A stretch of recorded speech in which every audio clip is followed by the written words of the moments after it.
9 फरवरी को होगी कैबिनेट की बैठक। मुख्यमंत्री ने बजट पूर्व व्यापारियों से किया संवाद।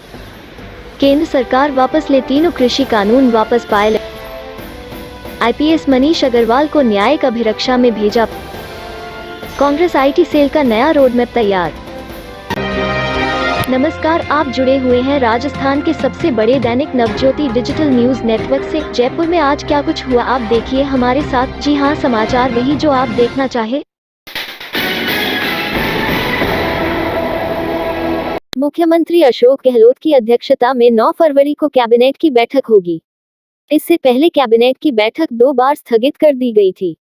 मुख्यमंत्री निवास पर दोपहर 12 बजे होने वाली कैबिनेट की बैठक में विधानसभा के बजट सत्र में रखे जाने वाले बिजनेस का मुख्य एजेंडा रखा गया है। कैबिनेट में तय किया जाएगा कि बजट सत्र के दौरान ऐसे कानून जिनका पहले अध्यादेश जारी हो चुका है, उन्हें एक्ट के रूप में विधानसभा में रखना है। इसके साथ ही बजट में सरकार मौजूदा किसान आंदोलन के हालातों को लेकर भी अनौपचारिक चर्चा कर सकती है। राज्य सरकार की ओर से गत विधानसभा सत्र में केंद्र के कृषि कानूनों के खिलाफ 3 नए कृषि कानून पारित कर राज्यपाल को भेजे थे, लेकिन वह कानून राजभवन में ही लंबित है। इसे लेकर भी राज्य सरकार अब इस सत्र में एक संकल्प पत्र जारी करके वापस राज्यपाल को भेजने का निर्णय भी ले सकती है। सूत्रों के अनुसार बजट सत्र के अलावा विभिन्न विभागों के विभागीय नियमों में संशोधन सहित 6 प्रस्ताव कैबिनेट की बैठक में रखे जाएंगे। बजट से पूर्व मुख्यमंत्री अशोक गहलोत का विभिन्न व्यापारिक संगठनों के साथ संवाद का सिलसिला शुक्रवार से शुरू हुआ।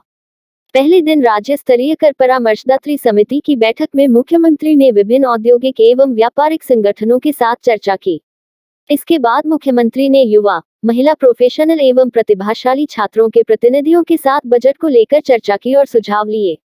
वीडियो कॉन्फ्रेंस के जरिए हुई बैठक में मुख्यमंत्री ने प्रतिनिधिमंडल को मुख्यमंत्री निवास से संबोधित किया। राज्य कर परामर्शदात्री समिति की बैठक में पर्यटन उद्योग से जुड़े प्रतिनिधियों ने इसमें खास तौर पर राहत की मांग की है।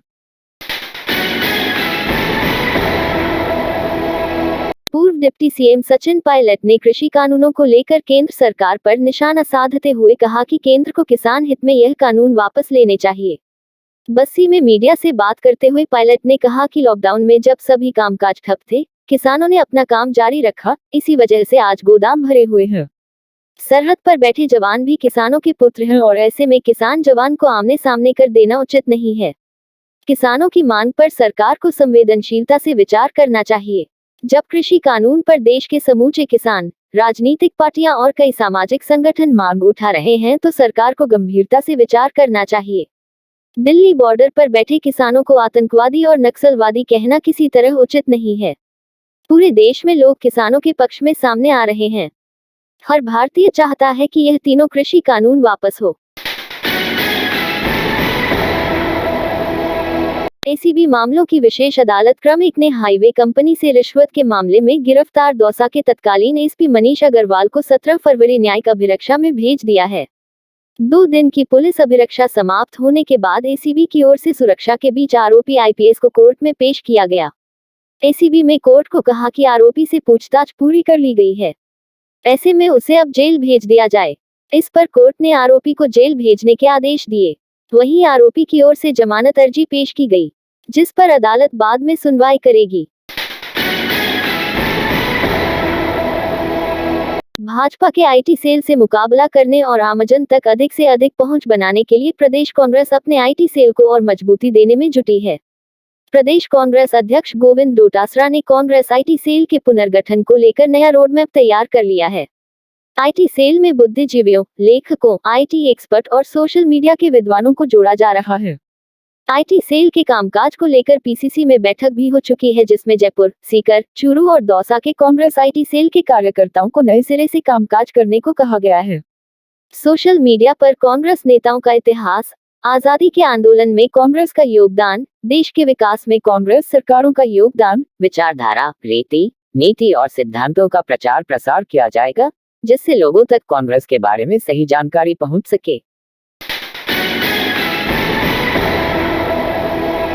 रेल बजट में उत्तर पश्चिमी रेलवे को 4672.55 करोड़ रुपए आवंटित किए गए हैं। इससे विभिन्न विकास कार्य कराए जाएंगे। महाप्रबंधक आनंद प्रकाश ने बताया कि उत्तर पश्चिम रेलवे के लिए इस बजट में नई लाइनों तथा संरक्षा पर विशेष ध्यान केंद्रित किया गया। यात्री सुविधाओं के लिए 462.58 करोड़ रुपए का प्रावधान रखा गया है। इसी तरह के संरक्षा के अहम मद ट्रैक नवीनीकरण के लिए 500 करोड़ तथा रेलवे संपारों पर सुरक्षा को ध्यान में रखते हुए रोड ओवरब्रिज तथा रोड अंडरब्रिज के लिए 334.51 करोड़ रुपए का बजट पास किया गया है।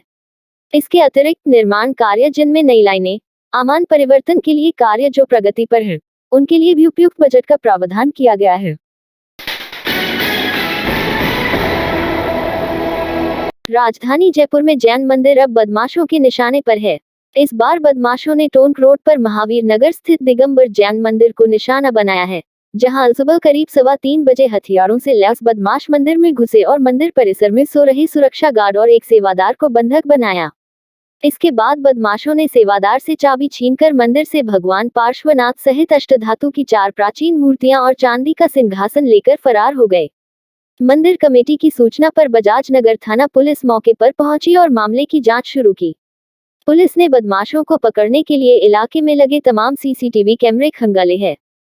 फिलहाल डीएसटी ईस्ट और बजाज नगर थाना पुलिस बदमाशों की तलाश कर रही है। गौरतलब है कि इससे पहले बीते दिनों बदमाश घाट की गुनी स्थित दिगंबर जैन मंदिर के ताले तोड़कर करीब 500 वर्ष पुरानी अष्टधातु की 30 मूर्तियां लूटकर फरार हो गए थे। जैन मंदिरों में हो रही ऐसी घटनाओं को लेकर जैन समाज में खासा आक्रोश है। कोरोना संक्रमण की रोकथाम के लिए वैक्सीनेशन के दूसरे चरण के दूसरे दिन शुक्रवार को नगर निगम के अधिकारियों कर्मचारियों का वैक्सीनेशन किया गया। नगर निगम ग्रेटर और हेरिटेज की ओर से खुले सेंटरों पर प्रभारी अधिकारी भी नियुक्त किए। विभिन्न सेंटरों पर चल रही वैक्सीनेशन प्रक्रिया का निरीक्षण करने के क्रम में डीएलबी डायरेक्टर दीपक नंदी जयपुर हॉस्पिटल में बनाए गए सेंटर पहुंचे और निरीक्षण किया। इस दौरान ग्रेटर नगर निगम आयुक्त यज्ञमित्र सिंह देव एवं अन्य अधिकारी भी उपस्थित रहे। त्रिपुरा के पूर्व मंत्री और आदिवासी अधिकार राष्ट्रीय मंच के राष्ट्रीय संयोजक जितेंद्र चौधरी ने शाहजहांपुर बॉर्डर पर चल रही धरने में किसानों को संबोधित करते हुए कहा कि केंद्र सरकार की ओर से लाए तीनों कृषि कानून किसानों को खत्म करने के लिए बनाए गए हैं। इन कानूनों का हर स्तर पर किसान विरोध करेंगे और यह किसी भी सूरत में स्वीकार नहीं किए जाएंगे। किसान नेता ने कहा कि मोदी सरकार किसानों को समाप्त करने पर तुली हुई है। ऐसे में सभी किसानों को एकजुट होकर 6 फरवरी को 3 घंटे के चक्का जाम को सफल बनाना है। किसान आंदोलन को समर्थन देने के लिए आरएलपी पार्टी ने शुक्रवार को ट्रैक्टर रैली निकाली। ट्रैक्टर रैली का पूर्व में समय सुबह से 9 बजे का दिया गया था, लेकिन प्रशासन की अनुमति नहीं मिलने से समय बढ़ाकर से 11 बजे कर दिया गया। हालांकि रैली के देरी से शुरू होने के बाद भी किसानों में उत्साह था। आरएलपी कार्यकर्ता किसानों के समर्थन में नारेबाजी करते हुए चल रहे थे। रैली को लेकर पुलिस की माकूल सुरक्षा व्यवस्था रही। कई जगह यातायात भी बाधित हुआ। आरएलपी पार्टी के राष्ट्रीय संयोजक हनुमान बेनीवाल ने बताया कि प्रदेश के सभी जिला मुख्यालय पर ट्रैक्टर रैली का आयोजन किया गया है। कॉलेज एवं विश्वविद्यालय के छात्र व शिक्षक संगठनों के राज्य स्तरीय साझा मंच शिक्षा बचाओ आंदोलन की स्टीयरिंग कमेटी की शुक्रवार को ऑनलाइन मीटिंग हुई।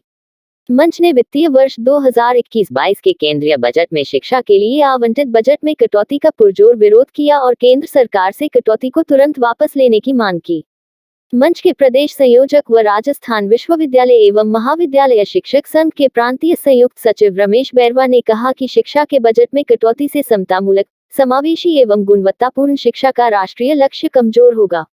शिक्षा के क्षेत्र में प्राइवेट सेक्टर को बढ़ावा दिए जाने से शिक्षा का व्यावसायीकरण और केंद्रीयकरण और तेज होगा।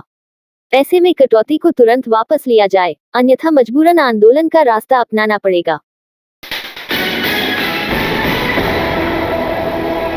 कोरोना के प्रभाव के चलते रियल एस्टेट कारोबार पूरी तरह से मंदी के दौर से गुजर रहा है। इस सेक्टर को गति प्रदान करने के लिए मुख्यमंत्री की अध्यक्षता में हुई राज्य स्तरीय कर परामर्शदाता त्रिसमिति की बैठक में क्रेडाई राजस्थान ने मुख्यमंत्री को बजट के लिए कई सुझाव देते हुए रियल एस्टेट से जुड़े टैक्सों में राहत देने की मांग की है। क्रेडाई राजस्थान के चेयरमैन गोपाल गुप्ता ने बताया कि वित्तीय वर्ष 2021-22 के बजट को लेकर मुख्यमंत्री को कई सुझाव दिए गए हैं।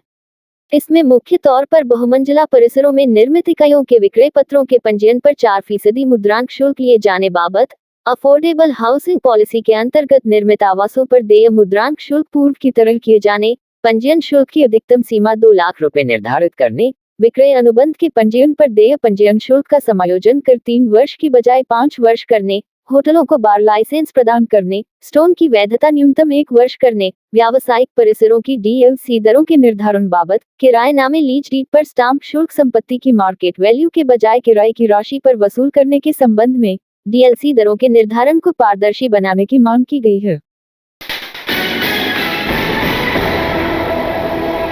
राज्य स्तरीय कर परामर्शदात्री समिति की बैठक में कर सलाहकार सीए यादव ने फंड रोटेशन करने, ई कॉमर्स खरीद पर मिलने वाले इनपुट टैक्स क्रेडिट की समीक्षा करने, सीमेंट उद्योग में ट्रेड व नॉन ट्रेड की विसंगतियां दूर करने, मार्बल व्यवसाय में अंडर बिलिंग सहित कर मूल्य निर्धारण की विसंगतियां दूर करने, पेट्रोल पंप डीलर के वेट रजिस्ट्रेशन जीएसटी में माइग्रेट करके समाप्त करने, वेट सिलेक्टिव असेसमेंट सिस्टम में ऑल टैक्स व पेनल्टी डिमांड लागू की गई है उसको दूर करने, वाणिज्य कर विभाग द्वारा कैंप लगाकर समस्या निदान किए जाने की मांग की है।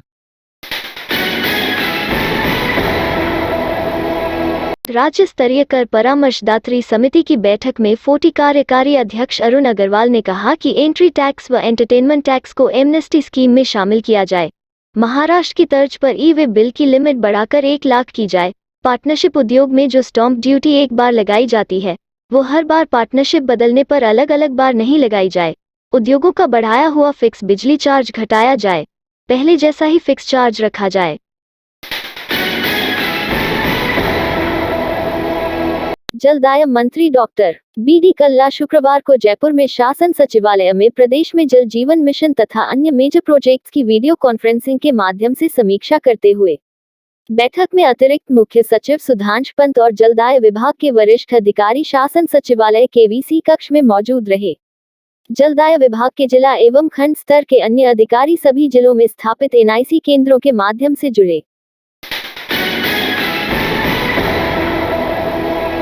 जयपुर के साहसी अफसर विजय कुमार वैद के निवास पर 1971 के भारत पाक युद्ध के 50वें साल की स्वर्णिम जयंती वर्ष की मशाल पहुंची, जहां दक्षिण पश्चिमी कमान के वरिष्ठ अधिकारियों ने ब्रिगेडियर वैद को मशाल सुपुर्द की।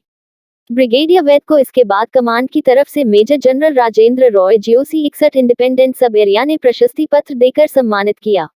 इस अवसर पर वैद ने ऐतिहासिक पल को याद करते हुए कहा कि यह युद्ध मानवीय मूल्यों की रक्षा के लिए भी लड़ा गया था, जिसमें भारतीय सेना साल भर तक बॉर्डर पर रही थी और साहस की बदौलत विजय हासिल की। प्रदेश में पश्चिमी विक्षोभ के सक्रिय रहने से बीती रात राज्य के अधिकांश हिस्सों में रात के तापमान में गिरावट दर्ज की गई, जबकि शुक्रवार दोपहर तक राज्य के अनेक हिस्सों में बादल छाए रहे। सूर्य और बादलों के बीच लुकाछिपी का खेल चलता रहा। मौसम विभाग का मानना है कि आने वाले 2 दिनों में प्रदेश के कुछ हिस्सों में कोहरा छाया रहेगा। मौसम विभाग के निदेशक राधेश्याम शर्मा ने बताया कि पिछले 24 घंटों में जयपुर, भरतपुर संभाग के जिलों में मेघ गर्जन के साथ कहीं-कहीं हल्के दर्जे की बारिश दर्ज हुई है। सर्वाधिक बारिश कामा भरतपुर में 9 मिलीमीटर दर्ज हुई। फिलहाल राज्य से पश्चिमी विक्षोभ का असर समाप्त हो चुका है। आगामी 5 दिनों तक मौसम शुष्क रहेगा। राज्य के उत्तरी भागों में अगले 2 दिनों तक सुबह के समय मध्यम से घना कोहरा छाए रहने की भी संभावना है। इस रात की सुबह नहीं होती जब तक हाथ में उसकी गर्माहट नहीं होती। चाय का प्याला, अखबार साथ पुराना है, मिट्टी से जोड़ता है। खबरों की खुशबू से सारा घर महकता है। हर रंग में ढला कहानियों से किस्सों तक ले जाता है बेरोक टोक। देश के हर हिस्से तक ये हकीकत का आईना है। ख्वाबों को सच करके दिखाता है। दैनिक नवज्योति, आपके लिए, आपके साथ। ये थे आज के मुख्य समाचार। विस्तार से जानने के लिए पढ़ते रहिए दैनिक नवज्योति। दैनिक नवज्योति के YouTube चैनल को सब्सक्राइब करें और ताज़ा अपडेट के लिए बेल आइकॉन दबाएं।